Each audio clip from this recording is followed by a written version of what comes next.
Let's just be mindful of spacing, shadows. Spacing. It's like keep it natural but within a very confined space. Be yourself but in a very, very tightly confined way. Really keep it tight, but be yourself, but tight. Zelph. On the shelf. Hi guys, we're back after a month off? A month 2 off. months, it feels like longer. I've been in Hawaii doing a work trade, so... Well, hey.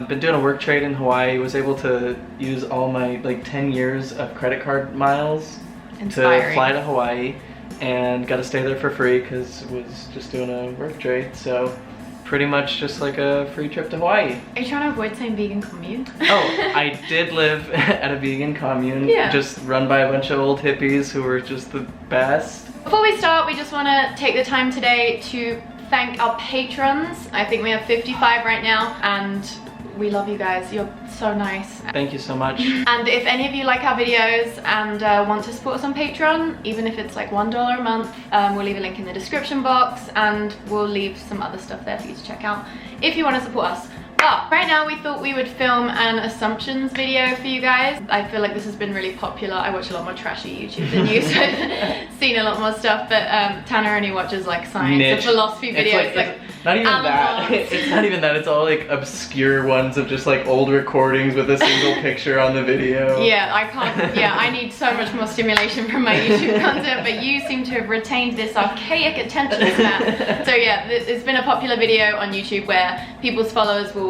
say assumptions they have about them based on their content and stuff, and then you just say whether it's true, not true, talk about it, blah blah blah. It's self-explanatory. So we asked on Instagram and Twitter for you guys to send us some assumptions. You know what they say about making assumptions? Sometimes you're wrong. Okay. Sometimes I feel like the three Mormons and it hurts. Yeah, you are the three Mormons. You are the three Mormons of Zelph. They love you. You're way more likable than me, so we need you. Okay, so the first assumption someone said is, I assume you will get annoyed like I do that the DI is the only good thrift store in Utah. I've never really thought of it like that, because I thought the DI was a good thing. We're gonna sit here and pretend that Savers doesn't even exist. DI will regularly churn out good finds every once in a while. Savers, you have to have like a connection with the place. You have to know what you want in your heart of hearts, and you have to go there looking for it with no expectations. You have to be called to Savers. I just realized that Banksy's in the bin. That's what that sound was, because I left the door. Cats, am I right? Ow. You can't kill them. Anyway, I feel like what's being implied in that thrift store thing is like because it's owned by the church. But do we care? Okay, so I was literally in the DI today. and, does no job. And I thought to myself, Zelph, is it supporting? Zelph, are you real? Yeah. No, but I'm gonna need you right now. Yeah, let's pretend. And I thought, is it like, it feels weird to be supporting the church? But then it's like the for-profit arm of the church that I actually am like in favor of. It gives people jobs. Are they for-profit though at the DI? I think the DI is for-profit. The church owning it is the least of my problems with DI. Okay, next assumption. Someone said, sometimes the sting of Mormonism is still there, and that's okay. Yeah. It doesn't really sting me personally anymore. It doesn't like strike right up my heart anymore in the way, it's not personal anymore, I guess is what I'm trying to say. Yeah. It's like any sort of justice issue almost. I'd say it still is personal for me, and maybe it just goes deeper having been raised in it. Yeah. Because there will still be things once in a while that'll be like, programming. But overall, it's not something I really think about too often.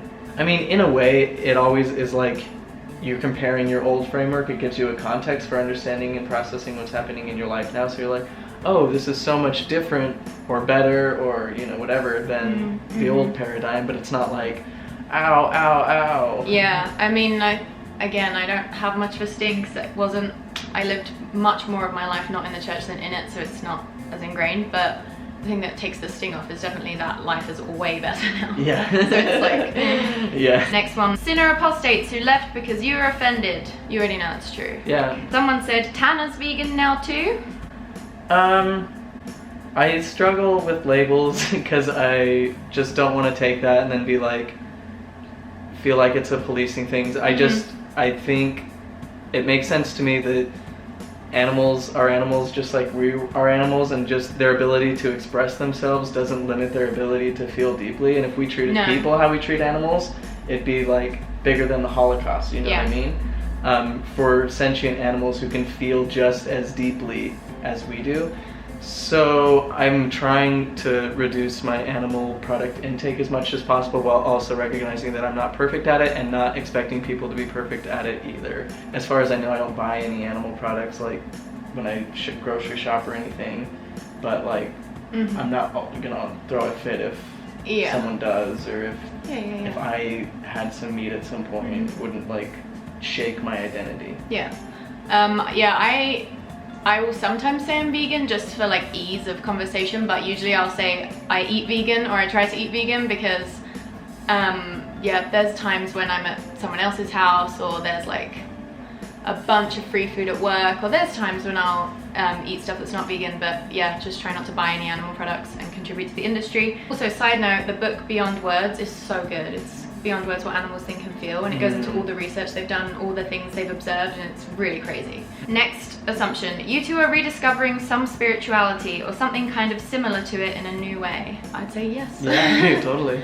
I actually just wrote a post about what spirituality means to me now, so I'll link it down below. It's definitely a secular, less mystical thing now, where it's more about understanding my own mind and kind of deconstructing my psyche, I guess, and growing in compassion and empathy for myself and others and things like that, rather than like a mystical belief in something. You're kind of hesitant to use the word spirituality, aren't you? Or is that sometimes? Yeah. Every word is problematic. Every single word. Every single thing is problematic. Language as a concept is problematic. If you were really Buddhist, you would never speak. I'd say my spirituality now is much more fulfilling, more deeply personal, much richer and more fulfilling. Like there's literally no comparison. It's like going from riding a broken down trike to a motorcycle, you know? They're just, it's like, wow, I'm glad I had the experience in Mormonism just so that I could appreciate the difference of being outside it. I would label my spirituality mindfulness now. I like that word. Just being conscious and aware and trying to grow in awareness and live according to that. And I guess even stuff like trying to eat vegan comes into that. So yeah, that's what I liked about the commune, was that it was sort of like, there was nothing like spiritual about it. It wasn't like, welcome to the commune where we don't eat meat. It was just like people just living their life. Like they weren't there to teach you anything, or like they didn't need anything from you other than just like some hard work so we could get some good food. But you could tell that their consideration of animals was like a deeply spiritual daily practice for them, something that like made them more conscious of the connection that they had with the world they live in. And so I like that. I'd say my spiritual values align a lot with Taoism, with Buddhism. Me too. Shamanism, magic.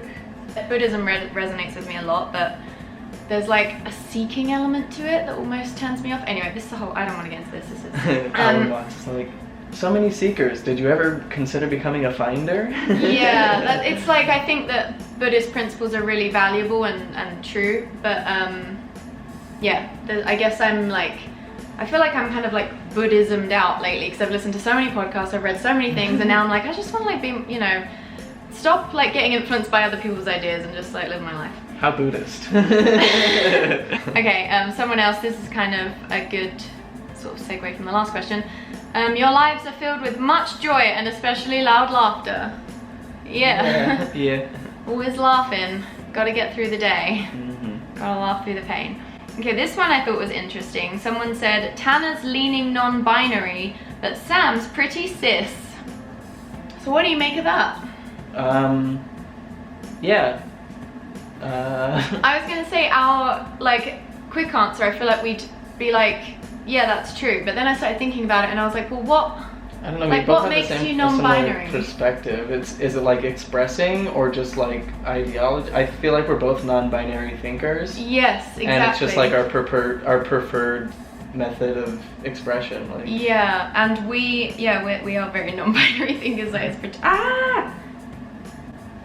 is a loop knit sweater. I value what I can learn from sort of stereotypically masculine things, and you value what you can learn from like the feminine. Yeah. But I'm gonna have to put this cat out because he is gonna attack me. Shit. Well, that sucks. That does suck. sorry for the annoying noise up until this point in the video. Gotta have the air filter going in Salt Lake, otherwise you'll die of lung cancer by your 35th birthday. Yeah, we're both the genders you think we are based on how we look. It's also interesting, so I started thinking about how easy it is, not easy, but like if a man is feminine, like in the way that you are, like sort of more flamboyant and stuff like that, then people will see them as like feminine or more non-binary. But like, what does it take for a woman to be considered non-binary? And not be considered a bitch. Exactly, exactly. That, because I feel like I have a masculine energy in a lot of respect, but anyway. Next assumption, you were really judgy when Mormon but are super accepting now, which I think is really true. For me at least, I was very judgy when Mormon, and I do feel like I'm accepting now. I feel like I tried to be non-judgmental, though like Mormonism, it just makes you so judgy, so I look back and cringe at how judgy I was. Cause you were very loving, but I feel like what like judgment is almost assuming that someone could be doing something differently than they are. Yes. Is essentially what judgment is. So you would be like, I'm just gonna love them no matter what, but you'd still be like, they should be doing something different. There's like a basic presumption that your life is better than theirs. Yeah, well, and I think judgment comes when you start using any shoulds about anyone else. Someone said, you live a stress-free and carefree life. I wish. I do think there are ways we are, I mean, we don't have kids, we're young, That's true. Okay financially, so I guess like in a lot of ways, and perhaps relative to maybe a lot of people in the world, we do live a pretty stress-free, carefree life, but I mean, God, I'm always stressed.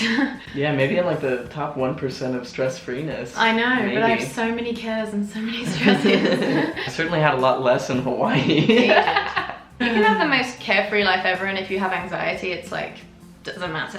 Yeah. Someone said, Tanner is kind of into EDM, Sam isn't at all.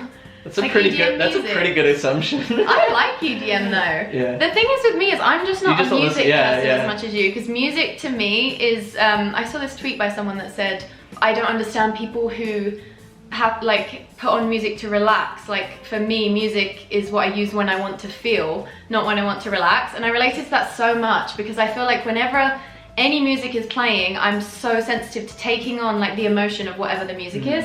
So like I was in, where was I the other day? Oh, I was in Trader Joe's and they were just playing what I considered like a really emotional song. Like one of those ones that's kind of big and like really invokes those like big feelings in you. And it was so loud and I was like, this feels assaulting.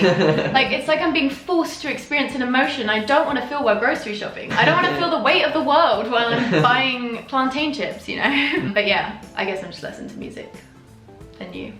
But yeah, EDM's fun. But yeah, we'd both gladly dance to EDM. Someone said, you all are chill AF. Yeah, we're alright. Someone else said, can't think of any assumptions, but you guys seem super chill. So I'm glad that we're getting that. That's a thing we're presenting. Someone said that you'll always be cooler than me. That's a false assumption. Yeah, big mistake. That's your first mistake. I think my new mantra is live in such a way that if you ever meet your clone, they'll want to fuck you. I was actually thinking recently about how I probably wouldn't want to hang out with myself, and it was quite sad. Yeah.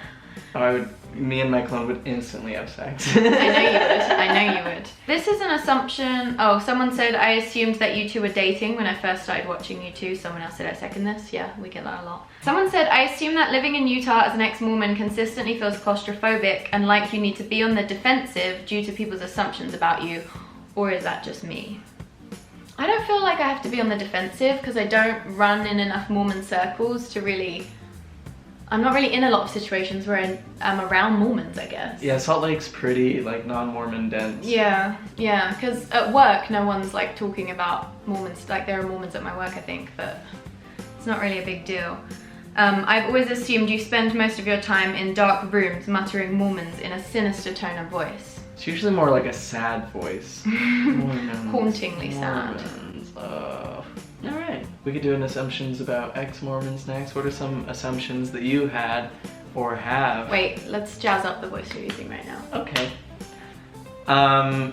Next we'll do a video about ex-Mormon assumptions. So what are some assumptions that you have had or have about ex-Mormons. Tell us and we'll do another little video like that. Cool. Do we seem chill? I do like this sweater. Yeah, it's good, isn't it? Yeah. Thanks for watching, you guys. Again, if you want to support us on Patreon or in any other places, the links will be in the description box. Sorry about the air purifier that was going for a large part of this video. We'll do better next time. I feel like you've become more serious, but that's just my perception. That's hard to imagine. Well, no, I know, but like on camera. That's possible.